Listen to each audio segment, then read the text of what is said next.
तबाही के इस मंजर का मेरा देश हकदार ना होता, अगर गैरों के खंजर में अपना कोई गद्दार ना होता। मित्रों, कवयित्री वीना मिश्र की इन पंक्तियों के साथ मैं शिवचरण सिंह इतिहास के झरोखे से गद्दारों की शक्लों की पहचान की अपनी श्रृंखला को दूसरे भाग तक पहुंचा हूं, जहां से हम इतिहास की उसी विचार यात्रा को, जहां हम इसे 1192 में छोड़ आए थे, वहां से आगे बढ़ेंगे और इतिहास के झरोखे की उन खिड़कियों को खोलेंगे जहां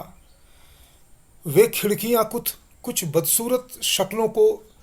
उनकी काली करतूतों को और उन निर्लज चेहरों को हमें दिखाती है और हमें आगाह करती है कि सावधान,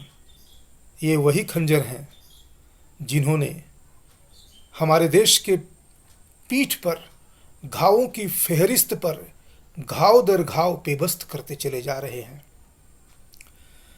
1192 में मोहम्मद गोरी के आक्रमण और जयचंद के छल के परिणाम स्वरूप पृथ्वीराज चौहान के मौत के बाद लगभग 400 वर्षों बाद भारत का एक सिंह जाग खड़ा होता है और भारत को मलेक्ष विहीन, यवन विहीन, मुसलमान विहीन करने के अपने प्रण के साथ जब आगे बढ़ता है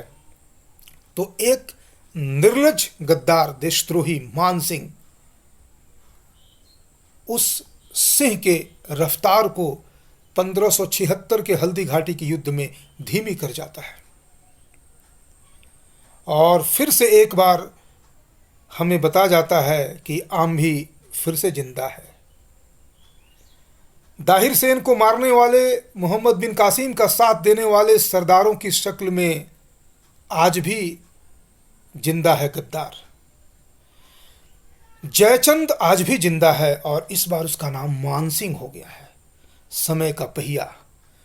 90 वर्ष बाद जब 1665 में पहुंचता है, तब फिर से एक सिंह, एक मराठा सिंह यह संकल्प करता है कि हम भारत को मलेक्ष विहीन, यवन विहीन, मुसलमान विहीन करके ही दम लेंगे।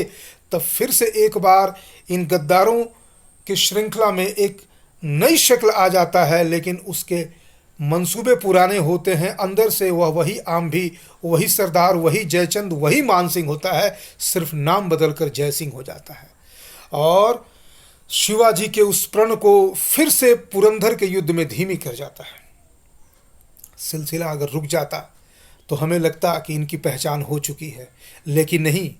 ये तो अपनों के रूप में हमारे साथ रहते हैं और इसका सबसे बड़ा प्रमाण मिलता है ठीक 90 वर्ष बाद 1757 में, जब पलासी के युद्ध के मैदान में बंगाल का नवाब सिराजुद्दौला रॉबर्ट क्लाइव को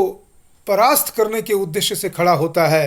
तब सबसे बड़ी आश्चर्यजनक घटना ये घटती है कि सिराजुद्दौला की सेना होती है या तो 18,000 या फिर एक दूसरे अकाउंट के अनुसार 35,000 और उसके सामने खड़ा होता है 300 सैनिकों के साथ रॉबर्ट क्लाइव, या फिर एक दूसरे अकाउंट के अनुसार 500 सैनिकों के साथ रॉबर्ट क्लाइव। लेकिन हार आश्चर्यजनक तरीके से सिराजुद्दौला की होती है, क्योंकि सिराजुद्दौला के साथ उसका भाई बनकर, उसका सेनापति बनकर, उसका अपना बनकर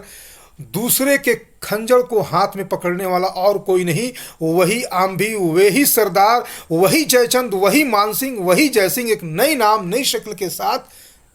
मीर जाफर के रूप में खड़ा हो जाता है और एक ऐसा घाव भारत के पीठ में पेवस्त कर जाता है जो आने वाले 190 वर्षों तक भारत को अंग्रेजों के शासन में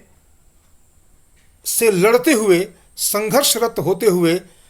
देखता रह जाता है। समय का पहिया 1757 के पलासी के युद्ध को कुछ इस रूप में दिखाता है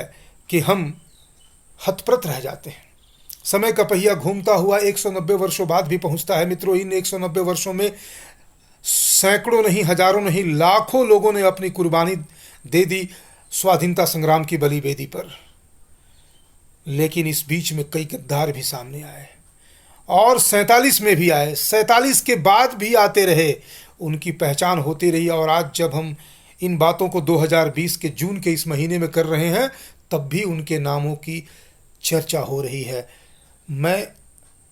इतिहास के झरोखे से गद्दारों की शक्लों की पहचान की श्रृंखला के दूसरे भाग को यहीं पर एक निष्कर्ष रूपी विराम दे रहा हूं और इसके उपसंहार या फिर अंतिम भाग 3 के साथ आपके सामने आऊंगा, जब मैं चर्चा करूंगा कि 190 वर्षों का वह समय जब अंग्रेज यहाँ पर शासन कर रहे थे और उसके बाद का यह समय जो अभी वर्तमान में चल रहा है, तब तक समय का पहिया घूमता हुआ किन किन गद्दारों की शक्लों को हमें दिखाता रहेगा, उनकी हम पहचान करेंगे और पहचान के साथ एक सबक जरूर लेंगे। पहचानो, और इस बार ऐसे पहचानो कि ये हमें कोई और नया घाव ना कर दें और घावों की फहरिस्त हमारे देश, हमारे वतन, हमारे भारतवर्ष की पीठ पर अब और पेवस्त ना हो, ना कोई कर सके। धन्यवाद मित्रों।